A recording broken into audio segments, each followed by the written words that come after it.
Baik, petani maju bersama serta pengurus yang nanti sebagai anggota kelompok tani dari kedua kelompok tani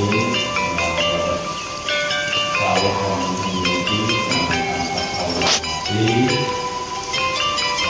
mungkin sekarang dari satu kabinet yang pertama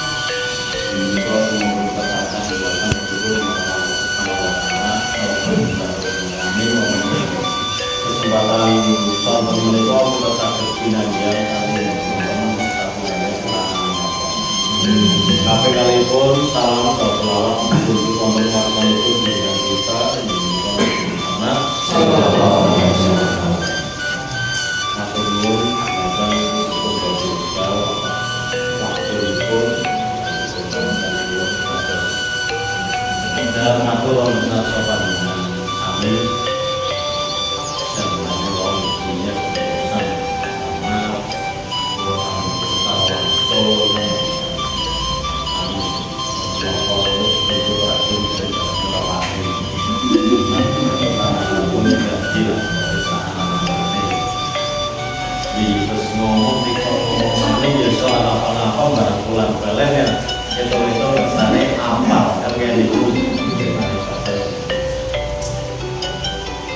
matur nuwun dumateng panjenengan kami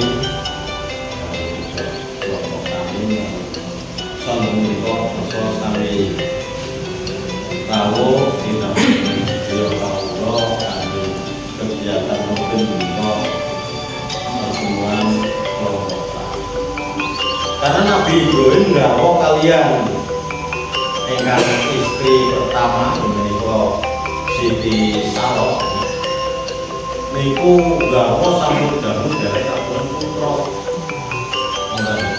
dari kabupaten putra sehingga Siti Sarah tak bolehkan bojo. Ini wanita-wanita penghuni surga itu seperti itu.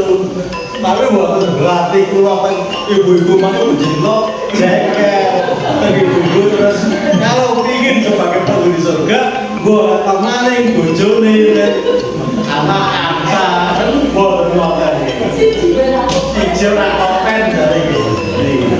Tapi niki betapa mulia dalam arti betapa mulia hati Siti Sarah karena lama nih rumah tangga dari kagungan putra sehingga Siti Sarah jauhin Nabi Ibrahim supados nggawa malih tapi tak boleh takan sing cocok yo ini kan ini nek bahasa iki nek misalnya cara bahasane bakso kok beli tak boleh namanya tapi wis boleh kan ngene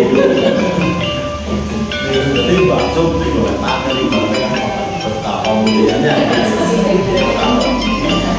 tetapi dicarikan Siti aja itu bukan berarti orangnya lebih katakanlah lebih tua atau mungkin secara wajah lebih alam terdengar boten memang yang pantas untuk dijadikan istrinya Nabi Ibrahim itu dia seorang budak menawi si diajar kan boten dia kan seorang bangsa.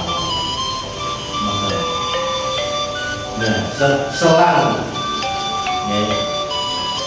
setelah nikah kalian Siti Hajar dibuka oleh Nabi Ismail niku selang 14 tahun saking kelahiran Nabi Ismail niku Siti Sarah kagungan putra ini Nabi Ishak niku Nabi Ishak 14 tahun berarti umure Nabi Ibrahim itu 100 tahun 100 tahun mereka pun putra kedua yang Krisno Nabi Ishak. Nah pada saat 100 tahun ya itu sekitar 100 tahun itu sedereknya kagungan Nabi Ishak dari kagungan putra Nabi Ishak pada usia 99 tahun itu Nabi Ibrahim bersama dengan Nabi Ismail dan Ismail waktu itu 13 tahun Ismail niku melaksanakan jauh kalian saking Allah menika sunat. Jadi Nabi Ibrahim sunat pada usia 99 tahun. Wah, ini Mbak Nasrifah yang terus buyur ya si sampur 100 tahun terus kayak apa? Tapi kamu ngerti yang apa Mbak Nasrifah?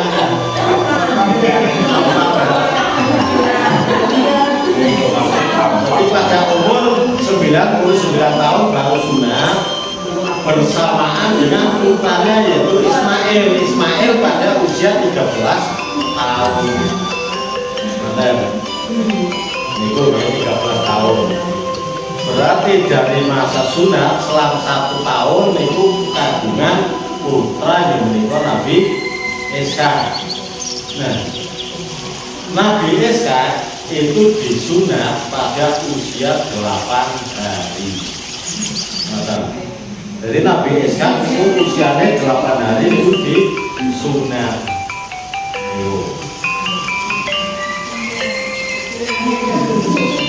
Jadi bedanya nek Nabi Ismail 12 tahun disunat, Nabi Ishak baru umur 8 tahun disunat. Kalau Nabi Ibrahim 90 ya ibarat kita kalau di perhitungan persentase kita mengacu khalayak umum sekarang itu umur sekitar 70-an rata-rata 75 yaitu bergeser 55 secara persentase 55 ya seumuran kulon disunat dia kan jadi karena memang saat itu belum ada jauh tapi jauh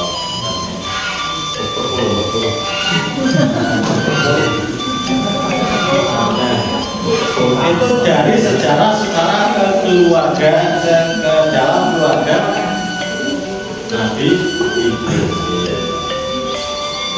Dari situ itu banyak sejarah yang bisa kita ambil. Satu contoh terjadinya Zamzam, sumur Zamzam itu masa kecil Nabi Ismail ditinggal merantau oleh Nabi Ibrahim. Itu ditinggal di rumah bersama dengan ibunya Siti Hajar. Nah, jadi dulu itu ya bukan padang pasir banyak ya, tahu dia sekarang itu antara Sofa dan Marwa karena kanan kirinya gunung batu. Tapi ya agak luas, memang rata datar di dekat Ka'bah. Nah itu cerita dalam sejarah itu Nabi Ismail kan karena ibunya kesel ngelak putranya lebih nangis. Ismail itu kan ditaruh di yang sekarang jadi sumur Zamzam itu ditaruh. Saat ditaruh itu ibunya Siti Hajar melihat di sofa itu seakan di sofa itu ada air, jadi itu fata morgana.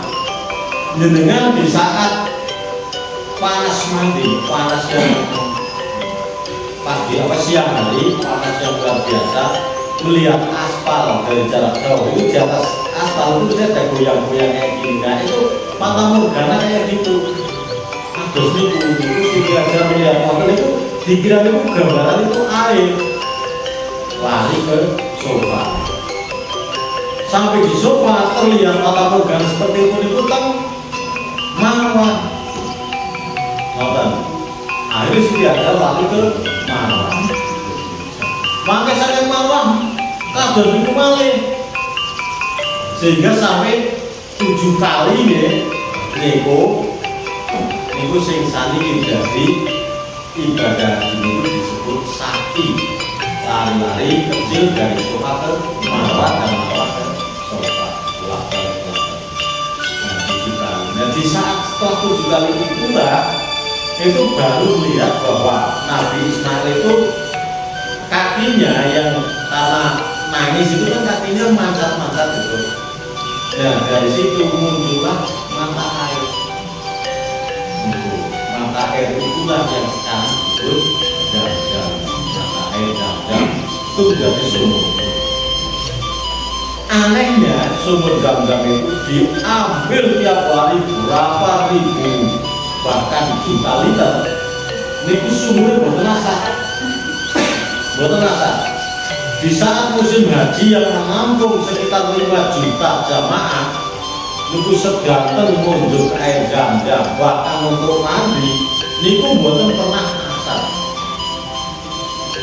Selalu milih ageng.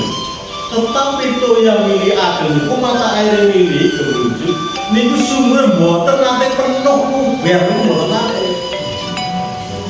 Itu luar biasa kuasa Gusti Allah. Maka dari sumurnya memang sudah perbaikan, anak-anak sudah perbaikan karena dijerokakan itu hanya karena untuk biar terlihat lebih bersih. Jadi kalau dilihat ke dalam, ya haji benar asal mengalir ke dalam. Tapi kalau orang-orang kayak yang asli itu bersama kan kita melihat sumur Zam-Zam, misalkan ya dilihat dari dekat, itu terlihat airnya itu luar biasa dingin, jadi terlihat sana itu kayak nggak ada air istilahnya. Mana bening sakit bening ke dasarnya terlihat itu sakit dingin air Zam-Zam. Nah, insya Allah air Zam-Zam itu kalau diminum dengan kita membaca doa di depan Ka'bah itu menjadi obat. Itu menjadi obat. Insya Allah. Dan banyak sekali keistimewaan air Zam-Zam. Itu yang berasal dari sejarah Islam itu menjelaskan bahwa itu dari hasil upaya si Hajar dan Nabi Ismail. Itu setelah berikutnya pada beberapa tahun, jarak berapa tahun, akhirnya itu lahir seorang Nabi itu atas doa Nabi Ibrahim.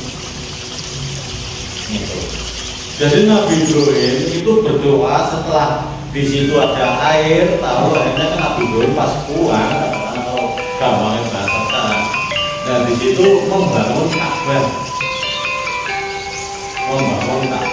nih, itu setelah beliau itu ada sama umat di situ ya, ada kelas itu membangun Ka'bah. Awalnya saat masih bapaknya yang mimpin itu kan bapaknya yang biasa buat patung, bapaknya Nabi Ibrahim sama namanya bapaknya, ayo ada apa sih tukang patung sanes adat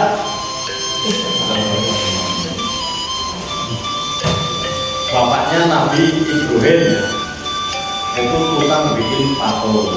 Tapi Nabi Ibrahim itu penyembah Allah. Nah, karena bertentangan dengan bapaknya, waktu itu rajanya masih Raja Namrud. Itu sama Nabi Ibrahim, itu patung yang kecil-kecil itu dihancurkan. Semua dihancurkan di sekeliling Ka'bah itu. Waktu itu sudah ada fondasi sebenarnya Ka'bah. Jadi sudah ada tilasan yang memang mau akan dibangun Ka'bah. Entah itu zaman siapa itu sudah ada sebenarnya. Nah, sekeliling itu ada patung-patung besar-besar, tapi ada patung satu yang sangat besar. Yang sangat besar itu dibiarkan oleh Nabi Ibrahim, tapi yang lain itu dihancurkan pakai kapak. Ya, sekarang ini yang perpul lah semuanya itu. Tapi kan perpul mana ya perpul sini waktu lah. Ini kan dihancurkan seperti itu, habis selesai hancur, yang paling besar itu dikalungi kapak. Sehingga kalau orang tanya siapa yang menghancurkan apa ya, karena tetap yang dicurigai Nabi Ibrahim, karena Nabi Ibrahim menolak menyembah berhala. Gitu.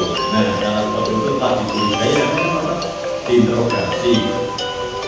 Nabi Ibrahim mengatakan, loh yang menghancurkan kan yang pegang kapak kan Tuhan Azza Pak Uzza Pak. Nah, itu kan yang pegang kapaknya, otomatis dia Tuhan kalian semua yang menghancurkan. Kan tidak percaya masa Tuhan menghancurkan sesama Tuhan kan gitu, karena lainnya kan dihancurkan. Nah, kalau seperti itu nggak mungkin, dan itu kan patung, nggak mungkin bisa menggantungkan. Dibalik Nabi Ibrahim, kamu sudah tahu itu nggak mungkin, kenapa disembah? Kan dia nggak hidup, kan gitu. Intinya seperti itu, karena mereka semua besar, semua merasa terpojokkan oleh apa yang disampaikan oleh Nabi Ibrahim, sehingga disampaikan ke Raja Namrud dan Nabi Ibrahim itu ditangkap. Nabi Ibrahim ditangkap, Nabi Ibrahim itu dibakar. Nah, saat Nabi Ibrahim dibakar itu ada dua hewan, yang satu berusaha untuk membantu membakar Nabi Ibrahim, yang satu membantu untuk menyelamatkan. Siapa di antaranya? Yaitu satu cicak. Cicak itu saat Nabi Ibrahim dibakar oleh Raja Namrud, dia itu menghembuskan udaranya, dia bernapas sambil cicak yang meret-meret kan, itu menghembus. Walaupun sama malam kan nggak mungkin air api itu akan bertambah besar, itu mungkin nggak mungkin. Tapi ini udah upaya jahat si cicak. Makanya kalau ada cicak di rumah kita dianjurkan untuk dibunuh. Itu karena itu di Al-Quran dijelaskan seperti itu kan. Kalau dilihat dari tafsir itu di Al-Quran dijelaskan. Sementara ada satu burung kecil yang namanya burung pipit. Itu dia kan nyucuk air di kapal laut. Berapa banyaknya air secucuk, katakanlah ini kayak mana prediksi ini. Berjenis kira kayak dari atas api itu dijatuhkan, dia pergi lagi ke laut, nanti ngambil air betul yang mana dijatuhkan terus seperti itu. Coba lo baru kali tetesan tes nonton kalau sih misalkan kita ngambil air terus tes kalau sih di bawah burung pipit itu gede sih tetesan dia mbak, ini apa nih? Tapi ini calon penghuni surga si burung pipit, karena apa? Sekalipun dia merasa tidak mungkin, tetapi dia sudah berusaha untuk berbuat baik. Nah, dari hal ini bisa kita ambil pelajaran. Pertama, Nabi Ibrahim tidak ada bosan-bosannya memohon tentang ingin dikaruniai anak. Berapa tahun atau berapa puluh tahun tadi, tapi tidak bosan. Akhirnya itu mendapatkan putra. Begitu juga tentang burung pipit, yang walaupun dia kecil berusaha untuk mematikan api, sama aja untuk mematikan, membunuh amarah. Jadi walaupun kita terasa kecil, walaupun kita terasa gak mampu, apa salahnya kalau kita untuk berbuat baik. Satu contoh, misalkan kita hidup di kalangan orang-orang yang berpengaruh, berpengalaman, atau katakanlah kita hidup di kalangan menjadi anggota dewan. Itu dewan orang-orang besar. Kenapa saya katakan bahwa anggota dewan itu orang besar? Itu yang namanya anggota dewan kalau sudah bicara A, itu semua pejabat itu ikut, nggak berani nolak. Ibaratnya seperti itu. Tapi sekalipun kita hanya orang kecil, kalau kita ingin mensuarakan tentang kebaikan, kita kebetulan anggota dewan banyak, bisa jadi anggota dewan. Mereka ingin berbuat yang kurang baik, kita tetap suarakan yang baik, berusaha. Itu terutama kita sebagai umat Islam demi tetap lurusnya agama. Karena apa? Sekarang minggu-minggu kadang-kadang udah nyun sewu. Ini hanya bahasa Jawa. Kadang-kadang ngomong menjauh banyak menjauh. Ngomong itu saya kira kepriwe Arab berbuat apa itu mesti dikecam. disingkiri. Itu seperti itu misalnya. Tetapi kalau kita ada kesempatan di sana, kita berbuatlah seperti tadi dulu itu. Sekalipun nggak mampu, minimal selemah-lemah iman kita itu nggak rela kalau ada seperti itu. Hati kita nggak rela. Syukur bisa kita ubah dengan mulutnya, bahkan kalau bisa disuruh kita berubah dengan tangannya. Bahwa orang yang imannya tinggi, orang imannya tinggi, ubah dengan tangan. Kalau tangan nggak mampu dengan lesan, lesan nggak mampu serendah-rendahnya dengan kita, hatinya minimal tidak ikhlas kalau melihat ketidakhadiran. Merubah dengan tangan bagaimana? Bukan berarti tentang kejahatan kita ubah dengan tangan, terus tangan kita langsung dirubah, bukan begitu. Intinya bukan begitu. Kalau yang berat-berat dalam arti misalkan yang tidak harus tangannya berubah dengan secara fisik, tetapi kita dengan tangan mengulurkan bantuan tangan kita itu lewat mungkin dana. Kan kita mengulurkan pakai tangan. Kalau memang yang dibutuhkan dana, jadi tidak harus terjun sendiri. Contohnya misalkan ada bencana, kalau kita mampu tangannya turun ke sana ya tangannya ya. Setidaknya dengan tangan itu kita tangannya yang ngulungan, ada dana itu kan tangan. Oh yang kedua mau dana orang anak tangan orang bisa paling anak, paling tidak yang ngomongin tangannya sing dekat, sing siap dan sempat ke sana diomongin. Setidaknya sebenarnya kita misalkan orang hal kecil satu contoh kita melihat duri atau melihat sampah tinggalan. Kalau kita mampu dengan tangan yang dilawan kita karena kesusu dan tidak mampu, ya kita ngomong melakukan saling ulung karena sampah tinggalan yang luangnya luang dan sebagainya itu dengan lisan. Terakhir, bilang kayak panas orang bisa, ngomong orang bisa, mas penting ya, itu selama-lamanya juga. Kalau masih seperti itu ibarat tadi kayak burung pipit, walaupun secara jelas-jelas nggak mungkin bakal mampu untuk merubah itu, tetapi ada upaya untuk berbuat baik. Nah, berikutnya tentang doa Nabi Ibrahim itu, kita jangan bosan-bosannya. Sekalipun doa kita, apa yang kita inginkan mungkin belum terkabul di saat ini atau pada diri kita, mungkin akan terkabul nanti pada anak kita atau cucu kita.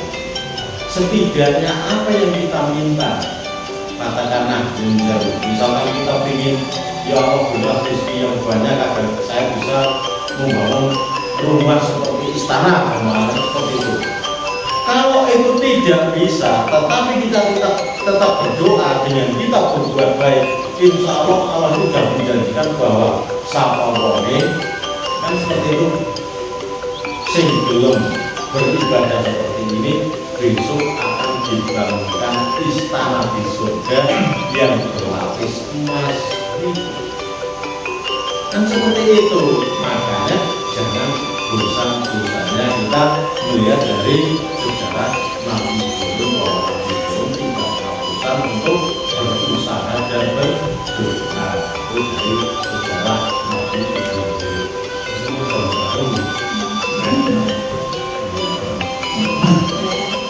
Jadi di antaranya seperti itu. Nah, sekarang kalau kita melihat sejarah Nabi Ibrahim, kita mengambil dari seperti itu, terus kita jangan bosan. Kita juga harus banyak bersyukur. Kita harus berpikir, misalkan kita doanya belum dikabulkan, tetapi mungkin yang kita tidak tahu dikabulkan lewat jalan lain, kita bersyukur dengan kesehatan, dengan fisik kita. Karena Allah itu sudah mengatur di dunia ini sedemikian rupa. Nggak mungkin kalau makhluk itu akan bisa nyaingi. sekalipun Cina ingin membuat matahari yang diterbitkan untuknya ini matahari yang ada buatan Allah, itu nggak bakal mampu. Cina itu berusaha membuat matahari dengan atom, itu nggak mungkin akan mampu. Kalau udah berfirman dalam Al-Quran, Rasulullah juga sudah membuka orang sadar. Saya itu orang usah sing gede-gede ya ditiru. Coba manusia suruh membuat nyamuk yang persis dengan nyamuk yang disebut oleh Allah, gede semono, ususnya sepira gede itu satu contoh. Makanya kalau kita kurang bersyukur itu luar biasa. Kita sudah diberi nikmat sehat, nikmat sempurna dari fisik.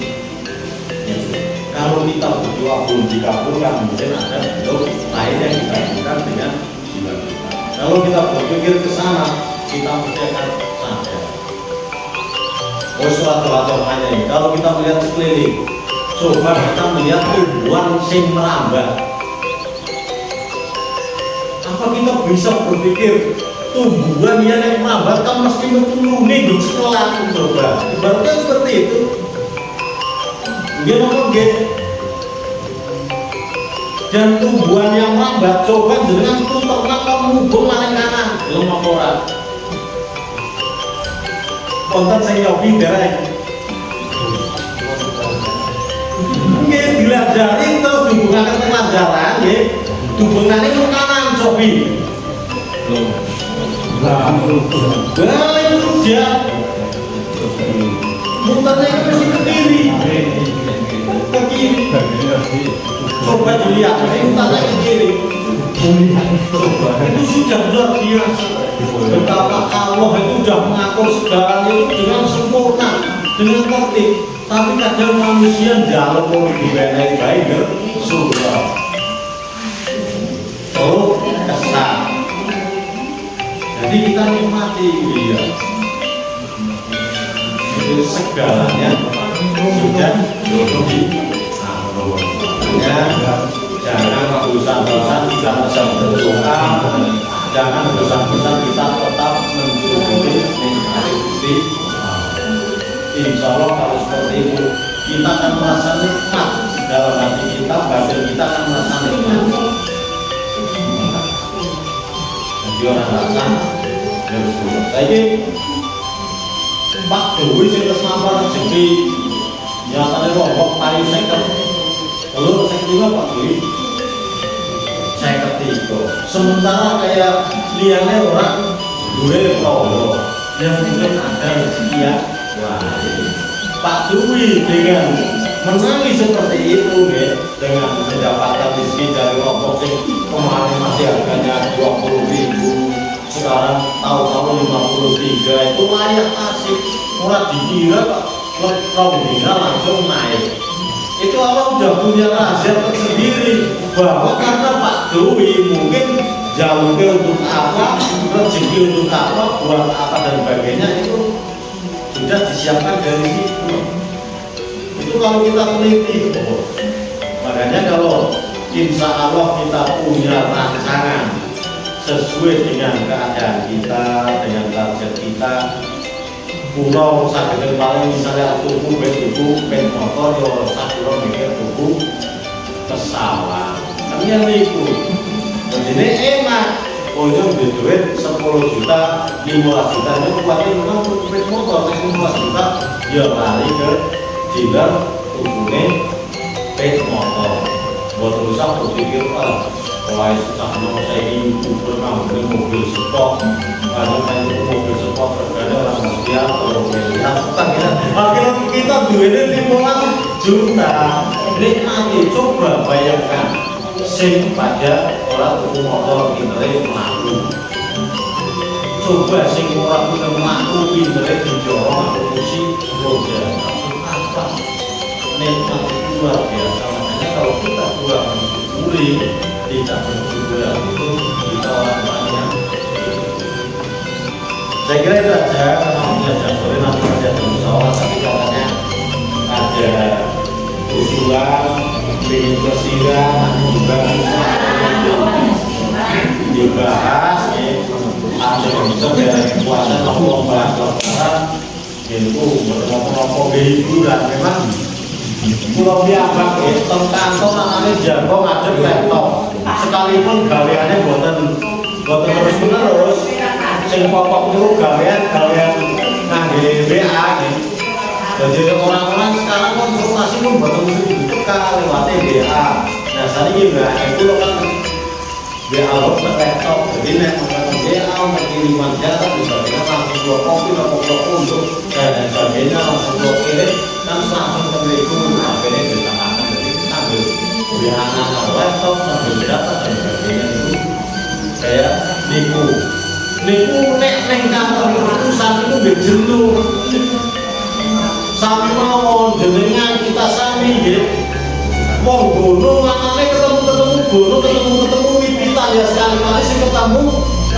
beribadah dia bukan beli semua katon masih menjadi ya hal wajar hiburan biasanya nek hiburan kayak niku nggih unggah-unggah bareng-bareng wong akeh ramen-ramen ibaratnya kalau saya diutangi dengan utangnya jadi kalau orang guyon insya Allah itu menambah oleh mudah lingkungan yang membuat tetap perlu hiburan nanti dibahas saja sampai di dan itu insya Allah pakai pelaksanaan so kita akan kemauan monggo barangkali monggo dari sejarah Nabi Ibrahim dan keluarga kita ambil manfaatnya yang mau kita sampaikan kita kemudian di pulau Biawak orang bisa melampai kayak ini Nabi Ibrahim itu sangat jauh kalau kita yang mau salah-salah latihan tapi saling eliminasi ini mengalami pulau yang makhluk kata kira-kira kata salah-salah bisa saling kaulah pribadi kaulah dengan kami keluarga. Assalamualaikum warahmatullahi wabarakatuh.